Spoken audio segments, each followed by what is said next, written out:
Good morning, Birkus Nation! I'm waking you all up to a very special video today. This is in fact not a mapping video, no, it is actually a chess video. Now, I know what you're all asking. Sabi, you are the mapping guy, not the chess guy. Well, I'm here to tell you that you're absolutely right. Ever since I was a young pawn, I was not very skilled at chess. I've never been able to see like 200 moves ahead or whatever. I can't even align myself politically, so what chance do I have to align all these different chess pieces? Yet, one day, my life changed for the better when a Cypriot man came to me and invited me to a game of chess with himself and two of his goons. I was intrigued by this, for as far as my limited knowledge went, I had thought chess was only a two-player game, like Wii Sports dogfighting. Clearly I wasn't intrigued enough though, since I ended up only like half watching it while scrolling Twitter or something brain dead like that. However, as most things tend to do, this ended up stuck in the back of my mind until one day I was talking to some friends about chess, and I suggested that we all play some 4-player chess together. What followed was a couple hours of the most enjoyable chess I have ever played, which rotted our brains so much that when we tried watching a regular chess game afterwards, one of us said, and I quote, "I was about to unironically ask where the other two players were. What is this mysterious game, and how can I too deprive myself of my brain cells?" That is what I plan to explore in this video, starting off of course with Step 1. Get in a call with 3 friends. Step 2. Get yourselves accounts on chess.com if you haven't already. Step 3. Make sure you're on the variants page. Step 4. One of you needs to invite the rest to a game. Step 5. Important. Players must think independently. It is prohibited to suggest moves and/or coordinate attacks. Keep that last one in mind, it is a big rule. Gameplay works pretty much the same as normal chess. You still got your pawns, your rooks and your checks, but one major difference is that you do not win by defeating all your opponents. 4-player chess contains a genius point system where every piece you capture will give you a certain amount of points, and eliminating a player will give you 20 points. Checking 2 players at once gives you a point, and the elusive triple check gives you 5 points. Now that is something that you don't see in standard chess. Pawns also promote to queens after crossing the board's equator, although these are only worth 1 point per capture. Any player that runs out of time may only move their king, with all their other pieces becoming grey, disgusting and worthless. Other than these differences, the gameplay of 4-player chess is just your regular attacking and defending, only this time it's against 3 different people instead of 1. Who you target is up to you. You can go berserker mode and target whoever you feel like on that particular move, or just repeatedly go after the punching bag of your friend group. Wow, that was a lot to get through. Now, I know what you're left thinking. This game is bonkers, it's nuts, it's bananas even. How did we get to this point? Does this insane pastime have an equally insane history? The answer, of course, is yes. Yes, it does.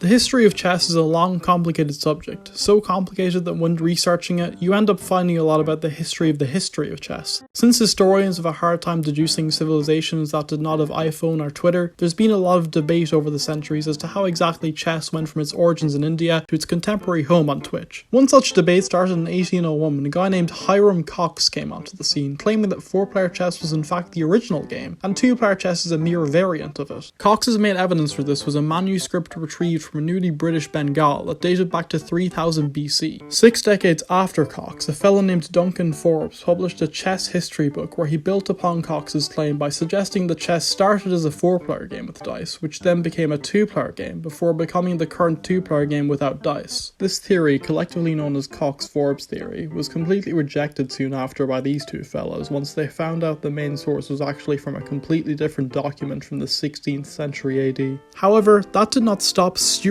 Cullen, a typically well-regarded board game historian, from coming up with an even more out-there theory, which was then obliterated by H.J.R. Murray, this guy who wrote a chess history book that was so good that it's still the most well-regarded book on the subject over a century later. However, while Cox-Forbes' theory may be incorrect, they can at least find solace in the fact that the type of board game board that will later be used for the very first chess games was sometimes used for 4-player games, since, after all, it does have 4 sides. Anyway, where was I? Oh, wait.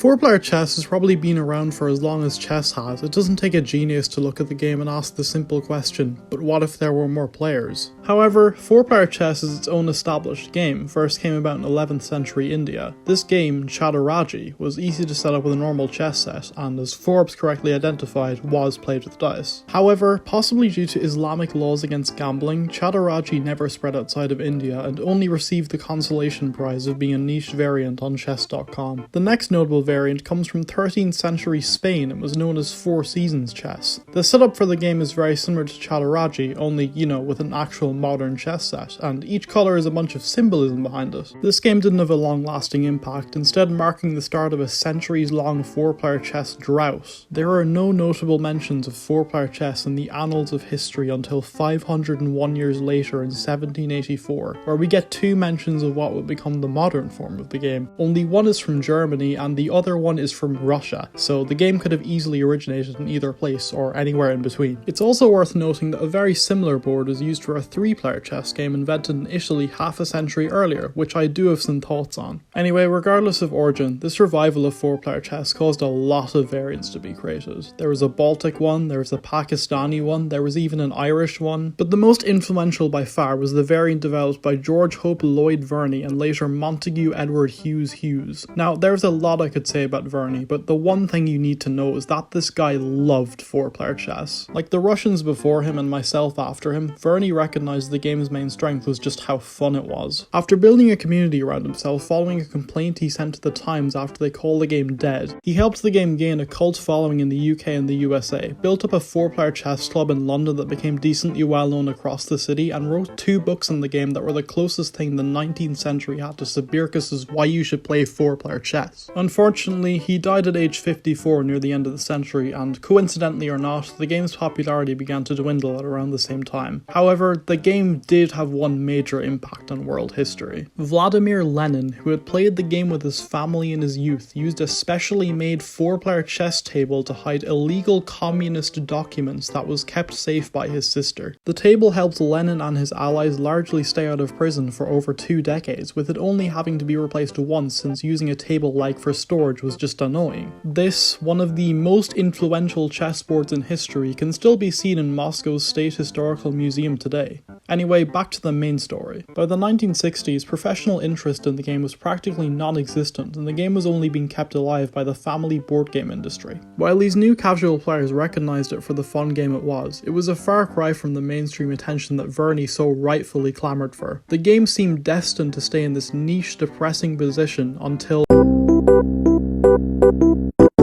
the year is 2016. A computer science student named John Flickinger is entering his final year and begins work on a side project, a chess website named Hello Chess. In order to set his website apart from the big boys, John played the genius move of focusing his website on 4-player chess and casual play in general, even spending weeks designing a 4-player chess AI. This decision was made not as some greedy business venture, but because John had played the game as an internship that previous summer and noticed there was no easy way to play it online. While promoting Hello Chess wasn't exactly successful for John at first, it unexpectedly took off in Russia, which is quite poetic given everything I've gone over so far. Around the same time John graduated in the summer of 2017, he was contacted by Eric Alabest, the co-founder and CEO of chess.com, who had noticed the website's success and wanted John to help him port the variant to chess.com itself. John accepted, and by October the deed was done. Quick shout out to this hilarious exchange in the comment section of the announcement post, but anyway, chess.com already had a small collection of variants hidden within its live play section, but 4-player chess was given the star treatment of its very own section. And considering chess.com had around 20 million users at the time, there's a very convincing argument to be made that this random uni student's project made 4-player chess more mainstream than it ever had been. This argument becomes even more convincing when you consider that this happened right before 2 chess booms, and while 4-player chess was absorbed into a now much larger dedicated variant section in 2022, the section was renamed to 4-player and variants a few months later, likely due to the game's popularity. One last thing of note that I thought was cute, the starting position was changed in 2021 from the Verney position to the Hughes position after a computer found out the latter was more balanced. This has actually caused a divide in the 4-player chess world championships, a series of online community-run tournaments hosted and funded by chess.com. It makes one think, were there debates just like this in the 1880s?